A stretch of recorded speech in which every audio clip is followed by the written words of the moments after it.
Hello everyone, welcome to Real Experts, our groundbreaking interview series brought to you by Real Generic platform, where you can have and enjoy interesting and insightful conversations. And I'm your host today, Sabrina Cabela, a passionate content creator who is dedicated to bringing you interesting stories worldwide. Before we begin, I would like to invite you to subscribe to our YouTube channel and follow us on our social media platforms so you don't miss out on the new upcoming content. Now, let's get started.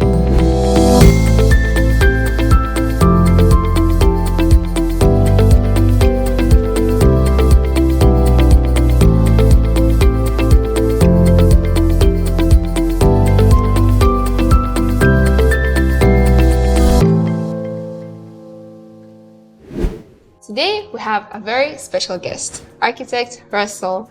Architect Russell is an RABA chartered architect in Tanzania who won a various amount of awards for his unique architecture and content on social media.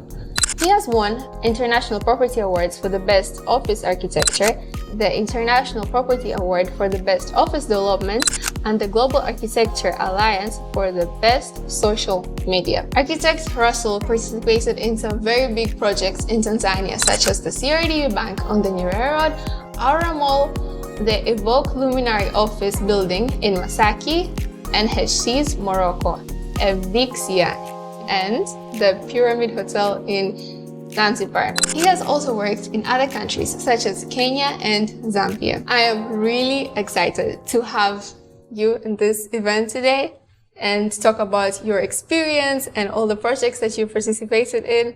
How are you doing? Thank you. Thank you for the introduction. That must have been very difficult. But thanks very much. Good to be here. So we're going to hop into our questions. The first section is going to be about your background and career. Okay. So the first question is going to be, why architecture? What pushed you into this? Yeah, well, it started when I had a design teacher at school, and he said I had a talent for design, so I didn't know what to choose, and my parents took me to New York and saw some buildings and stuff, and I thought, looked in the university brochure, A was at the beginning, architecture was there, I thought, that'll do. Must like that? Well, kind of, I didn't know, there was graphic design I was thinking of doing, but architecture is like completely, it's like a larger career, it's like a big thing, like I'm going to be an architect, so it's kind of, at least it's like something to go for, you're going to be a architect, you like a big path, you can take it, and you can go all the way there, and that's it, you're going to be an architect, so it's a bit of a challenge as well. So, and it's kind of cool, you think, yeah, you can design buildings, it's kind of cooler than designing graphics, so yeah, so I did it in the end and went all the way, so it wasn't like, I always wanted to be an architect, it wasn't all that, really, it just like, kind of interested me, and then you kind of study it, and then the tutors kind of, they influence you and inspire you, and then you kind of get more into it, and then you just continue doing it, When you have good teachers that inspire you. Yeah, so it was never, a lot of people say, like, when they're younger, you just, I want to be an architect, I want to do that, but it's not, it wasn't really, it's how you kind of have a small, for me anyway, it's kind of had a small interest, and that kind of just built up, really, over the years. Yeah. Because when, like, you're younger, a building is not exactly, a building is boring, really. When you're a kid, it's not like... So you wanted to spice it up? Yeah. With your career? I remember seeing a movie when I was a kid, Tom Hanks, Big, and there were kids, and they were talking about the buildings, and they were playing with toys, and he goes, oh, it's a building, and there's nothing fun about that. This is just a building, and like, why doesn't it be a bug or something like that? It's true, really, like, buildings are not that interesting when you're younger, but when you get older, it's like the creativity side of it that actually creating something in real life that kind of gets you excited, I think. Yeah, exactly. To be honest, I also wanted to be an architect at the past, but I always thought buildings are cool. Well, that was my experience, but different to some people, yeah. So, but not normal buildings are in the city, just like some countryside buildings with all the rocks and the plants and interesting stairs. And I always wanted to build a house with like some secret room under the, all of that. So to me, I thought that's Cool. Oh, right, cool. Yeah, it was a gradual thing for me. That's cool. Then, like, yeah. Okay, so our next question is, can you tell us about some of your early inspirations that shaped you into architectural vision? Yeah, I think like that first time I went to New York with my parents, it's inspiring seeing it's crazy. I was 16 and went to New York. You're literally walking down the street, you're looking straight up. So much going And then we on. went to this hotel and you couldn't even see, I swear to God, you couldn't see the road. The window was there and you had to put your head up against the window to see the road down. You couldn't see it because there was another building here. Also, it's like there was no space between the Yeah, buildings. it was only like one road or something down, and the buildings were so high that you could only see the road if you put your head right to the glass. It was crazy. So that just something so huge like that. Yeah, fascinating. Yeah, those kind of things. And then like later on, traveling, going to see buildings.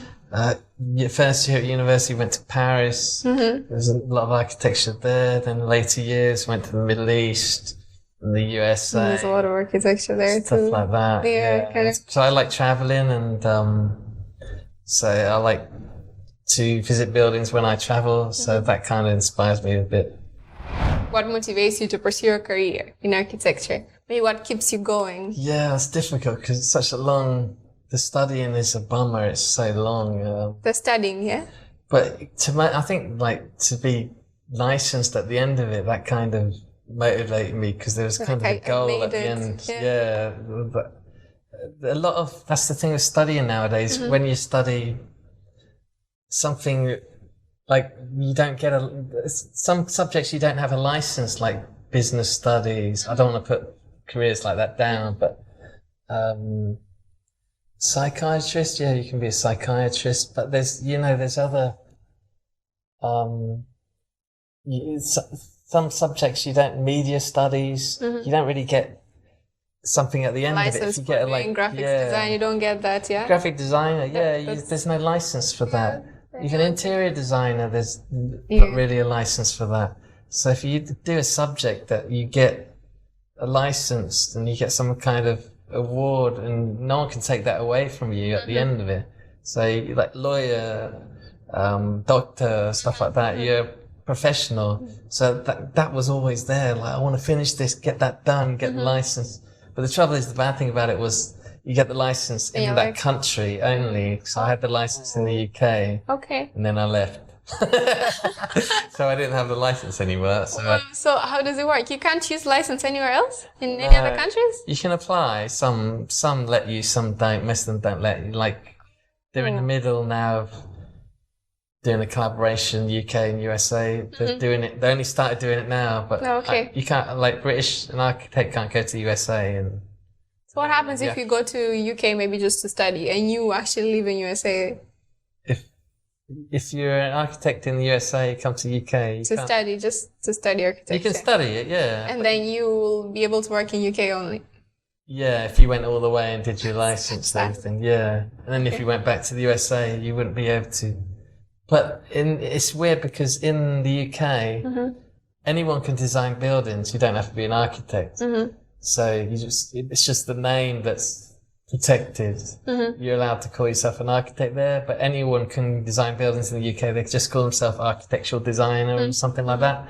But other countries like here or USA, they have Australia, they have rules that you're not allowed, only an architect has to design it or something. It's a bit weird, which is different to the UK. So you have to be registered to actually design a building over a certain size or something. But in the UK, it's different. Anyone can design a building. I don't know if that makes sense. Okay. Yeah. Okay, interesting. So yeah, getting a license was the motivating me, really. Okay. But after that, motivation was when you start working. I wanted to work in different countries.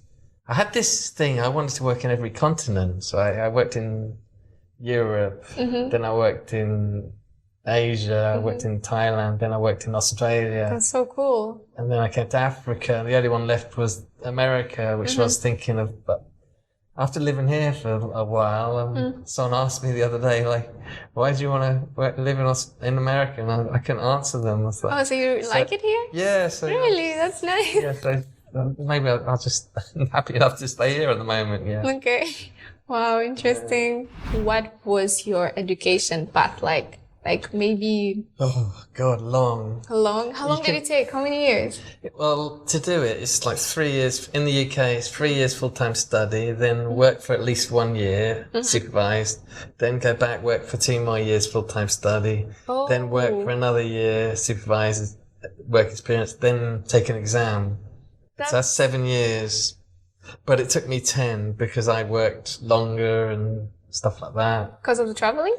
No, instead of taking 1 year work, I worked for 2 years, then went back to university, and then I worked for 3 years, then took the exam. And then I failed my second year as well at uni. I repeated that. So the whole thing took me 10 years. And I think that's the average time. Some people do it in 7 years, which they're pretty good. Over 10 years, if people don't do it within 10 years, they usually don't bother. Yeah, so if you do it within, I just got in there. And then the recession hit in just as I passed the exam, so I was quite lucky to finish that. So yeah, took me 10 years to do all that. Yeah. I don't know, I always thought it's 5 years. No, 5, 7, yeah. Oh, 5 years studying full time. Okay. But then you need 2 years, at least minimum 2 years work experience. Yeah. Okay, that's a lot. It's probably, I think it's the same in Tanzania, I think roughly. Yeah. The next question is, you had so many projects in your career. I don't even know how many. I'm pretty sure there are like a lot of them. So what was your favorite, like the most memorable one out of all of them? Probably the first one in Tanzania, Luminary on Haile Selassie Road, because that's probably the first building I could say I designed really, and because that's the reason why I left all the other countries. I wouldn't get into design anything. There's all the directors and stuff having all the fun directing the projects. I worked all those countries. I hadn't designed a building properly. It was like I was getting fed up. I was in Australia and had a job interview, and I told them like I want to design buildings. I've been working so many years. I'm just doing crap all the time, drafting, helping, assisting other architects or other directors. More freedom. Yeah, and it's all they hire people up having making all the decisions. Yeah. I was fed up of it, so that's one of the reasons why I came to Tanzania. Okay.